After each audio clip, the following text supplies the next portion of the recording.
Saudações para essa galera que tá com sangue no olho, faca nos dentes, café na veia, para essa galera que está focada no estudo. Nessa videoaula eu, professor Douglas, vou trabalhar o imperialismo, ou também conhecido como neocolonialismo. Nosso objetivo será tentar entender o que foi o imperialismo, seu contexto histórico, suas práticas de dominação, as motivações por detrás do imperialismo, o neocolonialismo. Então, sangue no olho, faca nos dentes, vem comigo, galerinha. Bom, a primeira coisa que você precisa entender é o seguinte: o que é o imperialismo? O imperialismo é um conjunto de práticas de dominação.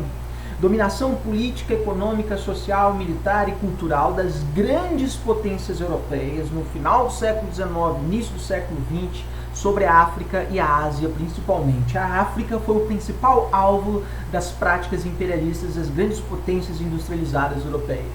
O imperialismo não é algo novo, não foi inventado pelas potências europeias, muito pelo contrário. O imperialismo, necessariamente, ele tem sua origem ali no contexto ainda da antiguidade. Práticas que vieram desde os egípcios. Os egípcios, lá na antiguidade, exerceram domínio, práticas imperialistas sobre o povo hebreu, por exemplo. Os atenienses exerceram práticas de imperialismo sobre as demais polis depois das guerras contra os persas, das guerras médicas, onde atenienses, após líderes, uma vez líderes da Liga de Delos, vitoriosos, eles passaram a exercer domínio sobre a navegação, sobre o comércio, e impor o modelo de democracia ateniense para as demais polis.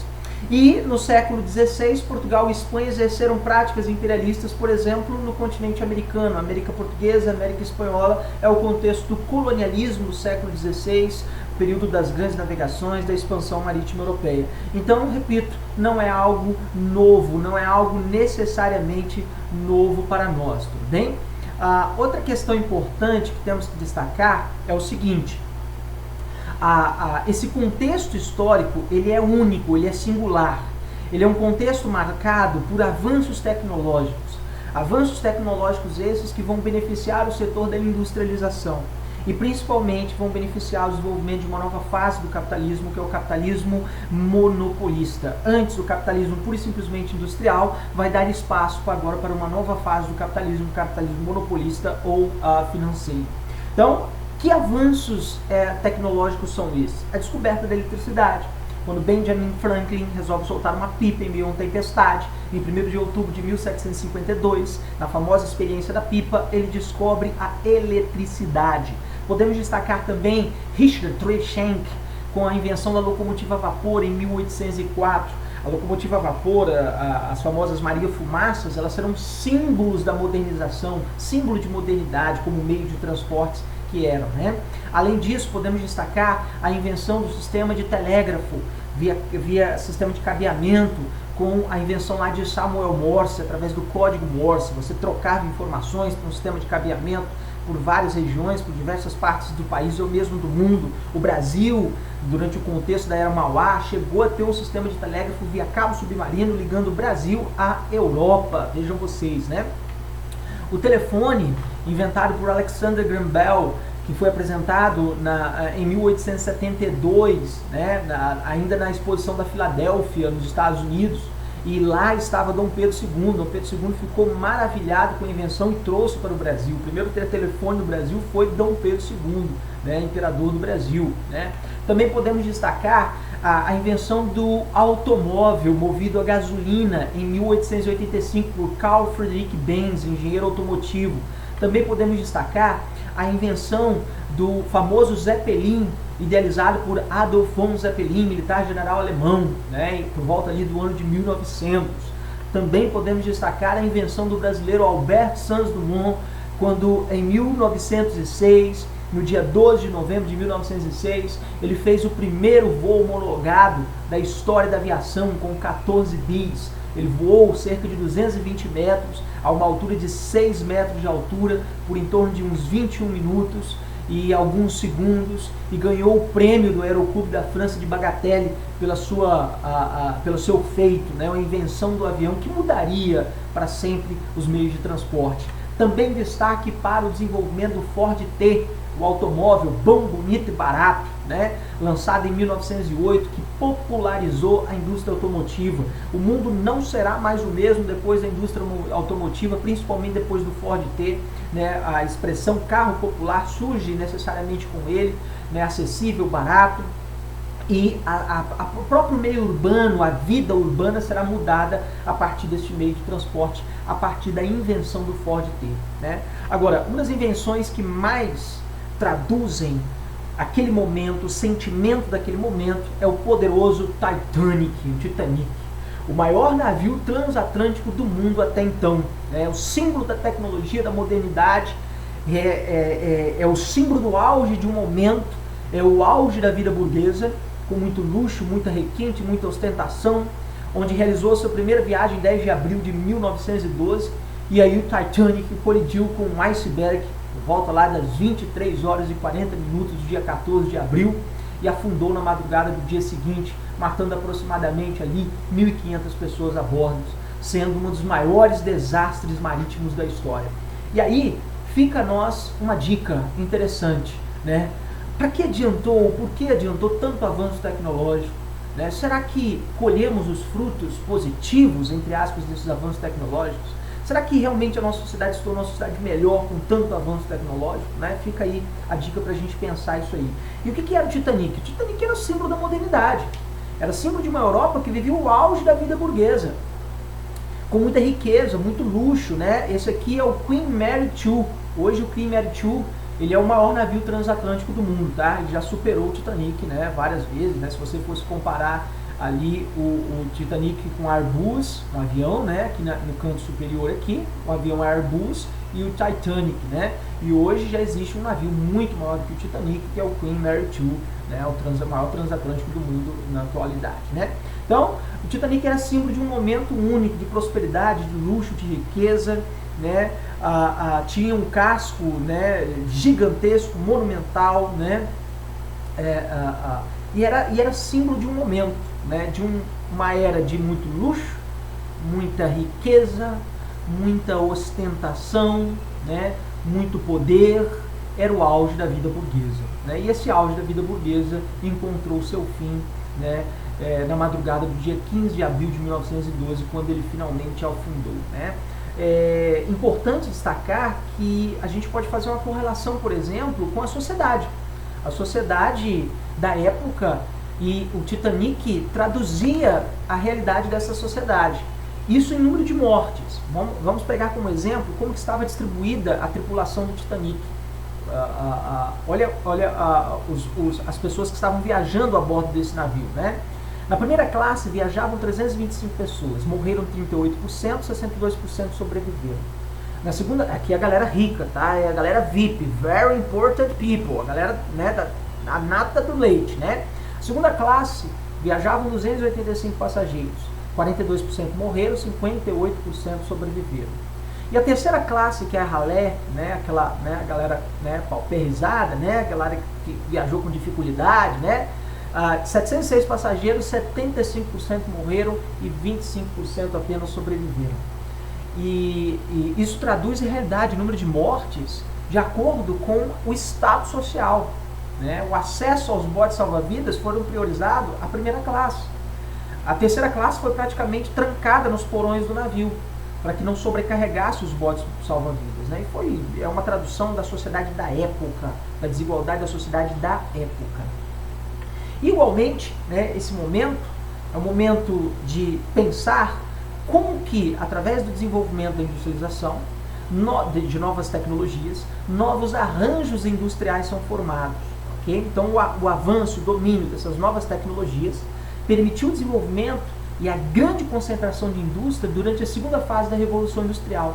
E novos organismos industriais, arranjos industriais passaram a surgir, como trusts, cartéis e holdings. O que é um trust? Eles ocorrem quando empresas se fundem ou através de compra de uma empresa por outra, ou geralmente através de fusão propriamente dita. Elas se fundem sem necessariamente uma precisar comprar a outra. O objetivo geralmente é concentrar todas as fases de produção e de obtenção também da matéria-prima e também monopolizar a venda e a comercialização do produto. No Brasil, nós temos como exemplo de um trust a Perdigão e a Sadia, que se uniram formando a BRF Food, uma das maiores empresas do mundo produtora de carne, proteína animal. Tá? A Ambev, que é a união da cervejaria Brahma, Skol e Antártica, derrubando a concorrência de outras cervejarias. Okay? Exemplos de holdings. O holding, né, é quando uma única empresa controla subsidiárias por meio da posse de ações, fomentando as chamadas sociedades anônimas, SAs. A Coca-Cola, a Ambev, a P&G, a Unilever, a Nestlé, a Johnson & Johnson, a PepsiCo, entre outras empresas. A exemplo da Unibanco, né, que é a União Itaú Unibanco, o controle acionário exercido pelo Banco Itaú, são exemplos de holdings, quando uma única empresa controla subsidiárias por meio da compra de ações. Okay? E finalmente o exemplo de cartéis, que ocorre quando há um acordo entre empresas, indústrias de um mesmo ramo, geralmente, a fim de controlarem, monopolizarem o mercado de compra, preço, venda. Responsável o órgão, a instituição responsável pelo monitoramento e fiscalização das práticas de cartéis é o Conselho Administrativo de Defesa Econômica, o CAD, porque cartel no Brasil é proibido por lei. Por exemplo, em 2017, a Ultragaz e Liquigás foram condenados pelo CAD a pagar uma multa milionária de 67 milhões por práticas de cartéis. A nível mundial, a gente pode destacar, por exemplo, principalmente no ramo petrolífero, a OPEP, a Organização dos Países Exportadores de Petróleo, que exercem cartel sobre produção, sobre preço do barril de petróleo a nível mundial. Então, esse infográfico aqui vai ajudar você a sintetizar as ideias. Quando eu falo de um holding, é quando uma empresa exerce controle acionário sobre outras empresas. Coca-Cola é um exemplo de um holding. Quando eu falo de fusão, quando eu falo de compra através de fusão, eu estou falando de um trust. E aí, exemplo, Perdigão e Sadia formando a BRF Food. E quando eu falo de cartel, eu estou falando de acordo. Quando empresas fecham um acordo para monopolizar um determinado mercado, preço de um produto ou mesmo uma produção. Então, as palavras-chave para trusts, cartéis e holdings. Holdings, controle acionário. Cartéis, compra.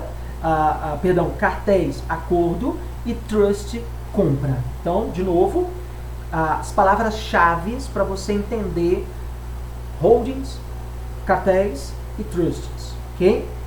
Cartéis, acordo. Holdings, controle acionário. E trust, compra de uma empresa por outra através da fusão. Tudo bem? Outros exemplos de holdings, né? A Nestlé, a P&G, a Unilever, a Johnson & Johnson, Coca-Cola, aqui tem um exemplo de como que esses grandes holdings são personificados, né? Então, vamos para o imperialismo propriamente dito. Vamos tentar entender o contexto histórico. O contexto histórico é a segunda metade do século XIX, onde países europeus passam por um rápido processo de desenvolvimento industrial, graças aos avanços tecnológicos.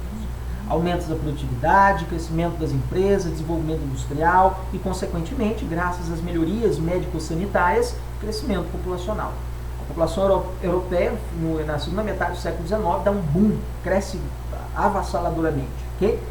E esse processo de industrialização, graças ao desenvolvimento tecnológico, é acompanhado de algumas necessidades, como, por exemplo, a necessidade por matéria-prima, por mais matéria-prima para manter a indústria produzindo e funcionando, necessidade por mercado consumidor, quem comprasse esses produtos dessas grandes indústrias europeias, e, claro, um lugar para alocar o excedente populacional para resolver o dramático crescimento populacional da Europa.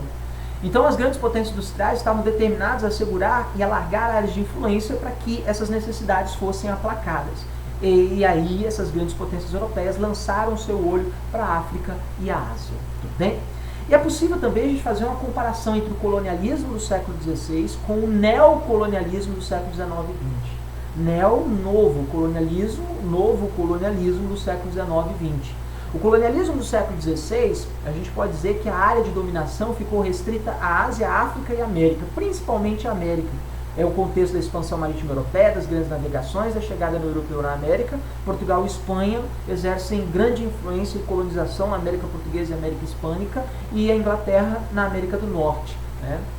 O neocolonialismo do século XIX e XX está inserido no continente africano e asiático. A África, principalmente, sofreu muito com as práticas imperialistas do neocolonialismo, né? Então, tanto o colonialismo quanto o neocolonialismo são momentos de imperialismo, tudo bem?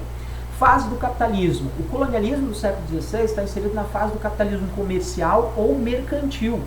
E o neocolonialismo do século XIX e XX está inserido no capitalismo financeiro ou monopolista, tudo bem?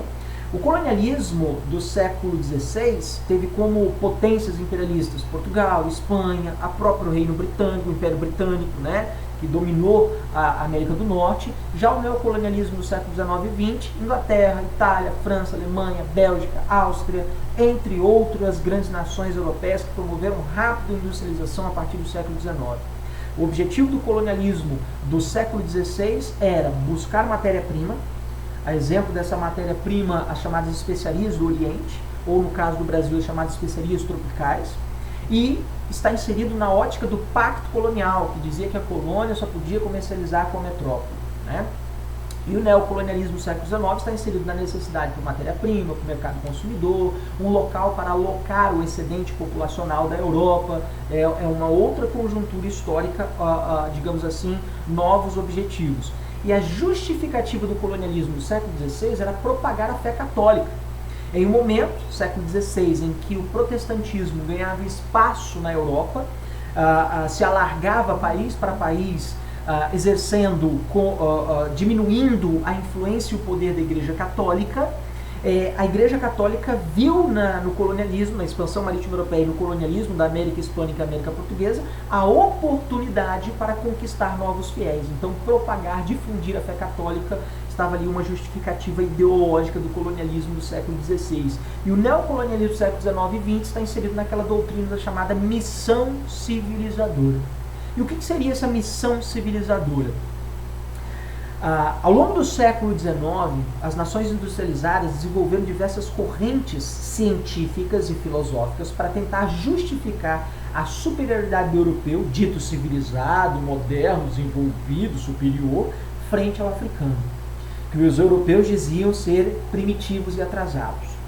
Dentre essas correntes científicas, digamos assim, pseudociências e filosóficas, podemos destacar o evolucionismo social, o darwinismo social e o racismo científico. O que foi o evolucionismo social? Foi uma teoria que surge antes mesmo de Charles Darwin, com sua obra A Origem das Espécies. Tinha como principais autores Larry Morgan, Edward Tylor, Herbert Spencer, e considerados, esses homens são considerados antropólogos de gabinetes, pois eles nunca estiveram em contato com os povos dos quais escreveram sobre, tá? A maior parte dos seus estudos estavam fundamentados em viajantes e naturalistas. E essa teoria do evolucionismo social defendia a tese de que todas as sociedades passavam pelo mesmo processo evolutivo, do primitivo ao civilizado. E como consequência dramática do evolucionismo social, deixou para nós o etnocentrismo, que já existia antes, né, tomou forma de uma maneira exacerbada a partir do evolucionismo social. É aquela visão, o etnocentrismo é aquela visão de que o mundo pode ser caracterizado por diferenças étnicas, culturais, onde existe uma nação superior, uma nação inferior, uma cultura superior, uma cultura inferior, né? E aí ocorre a hierarquização de culturas, como se existisse uma cultura melhor e outra pior. Também, a exemplo dessas correntes falsas ciências, o darwinismo social, que significou na aplicação da teoria evolucionista de Charles Darwin para estudar e compreender as sociedades humanas. O darwinismo social foi fundamentado em cima da teoria de Charles Darwin, na sua obra Origem das Espécies, publicada originalmente em 1859, importante. A teoria não é de Charles Darwin. O darwinismo social não é uma teoria de Darwin. Foram os antropólogos de gabinete que, ao lerem Charles Darwin, desenvolveram essa maluquice, essa teoria chamada darwinismo social. Qual é o objetivo do darwinismo social? O objetivo é tentar interpretar a sociedade pelo viés das ideias naturalistas, usando conceitos como raça, como conceitos como evolução, E como consequência dramática, surge a noção de que os ricos seriam mais adaptados e mais fortes do que os pobres. Os brancos seriam mais adaptados, mais inteligentes, mais fortes do que os negros, né? E aí, de maneira dramática, a África do Sul vivenciou o apartheid entre 1948 e 1994, um regime segregacionista que dividia negros e brancos. A palavra apartheid do africanês significa segregar, separar, dividir. E aí, nesse cenário da África do Sul, eu tinha, na realidade do apartheid, escolas para brancos, escolas para negros, hospitais para brancos, hospitais para negros, praias para brancos, praias para negros, e foi uma sociedade segregada até 1994, quando Nelson Mandela assume a presidência da África do Sul, como o primeiro presidente negro eleito democraticamente na África do Sul. Bem? E finalmente o racismo científico, uma monstruosidade sem igual, idealizado por Robert Knox na obra A Raça é Tudo.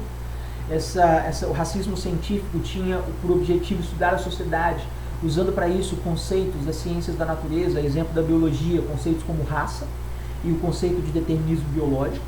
Usou falsas ciências como a frenologia, freno, né, do grego mente, logia, logos, estudo da mente. A doutrina segundo a qual o tamanho do cérebro influenciava, por exemplo, na capacidade intelectual do indivíduo. Estudou também, através da craniometria, uma doutrina que acreditava que, pelas medidas do crânio, tamanho, volume, poderia-se determinar as características sociais do indivíduo.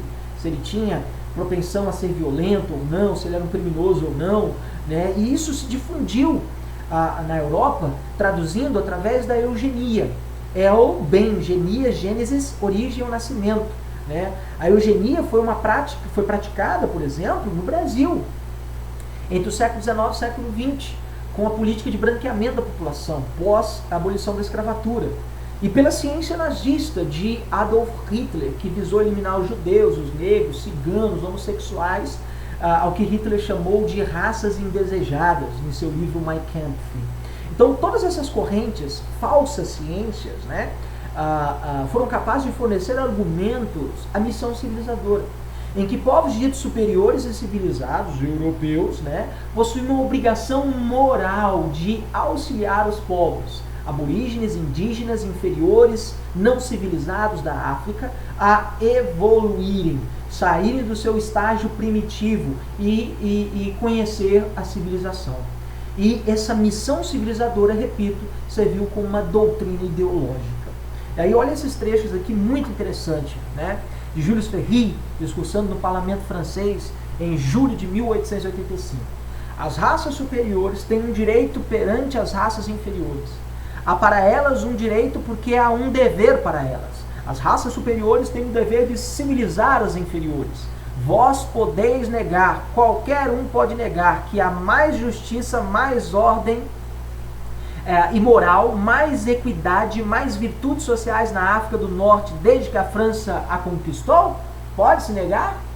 E aí o parlamento britânico também assistiu também um trecho de um discurso emblemático. Sustento que somos a primeira raça do mundo, e quanto mais o mundo habitamos, tanto melhor será para a raça humana. Se houver um Deus, creio que ele gostaria que eu pintasse o mapa da África com as cores britânicas. Olha que coisa maluca isso, essa ideia aí de superioridade de raça, essa ideia de raças superiores, raças inferiores, primitivos e civilizados. Isso é uma coisa maluca, doentia, sem igual, né? Bom, e aí a gente fala da Conferência de Berlim para fechar a nossa aula. A Conferência de Berlim aconteceu em novembro de 1884, entre mais ou menos fevereiro de 1885. Delimitou regras e acordos durante a ocupação do continente africano pelas grandes potências europeias. Conhecido também como a Partilha da África, esse momento. Esse evento oficializou o neocolonialismo. Mas antes mesmo da Conferência de Berlim, a África já encontrava sobre zonas de influência, principalmente sobre a zona de influência inglesa e francesa. Os ingleses exerciam grande influência na região do Cabo, no extremo sul da África, região de Transvaal, Orange e região do Cabo. Na região do Egito, controle sobre o canal de Suez, que foi construído em parceria com a França. E os franceses exerciam dominação sobre a Tunísia, a Argélia, Senegal, Congo. Tudo bem? Então, as duas exceções à regra do colonialismo foi a Libéria. A Libéria é conhecido como a Terra da Liberdade, que pertencia à American Colonization Society, né? entre 1821 e 1822, na premissa de que ex-escravos americanos teriam maior liberdade, maior igualdade nesta nação. Cerca de 13 mil escravos libertos foram enviados para a Libéria, desde o contexto da 13ª emenda em 1863, a 13ª emenda que aboliu a escravidão na África, né? Outra exceção foi a Abissínia, atual Etiópia, em que o relevo montanhoso, a tradição cultural guerreira do povo etíope, dificultou a ocupação e dominação por parte dos italianos, que até que tentaram, mas falharam dramaticamente, né? Bom, galera, a nossa aula fica por aqui. Sangue no olho, faca nos dentes, café e até a próxima, ok? Um abraço, galera!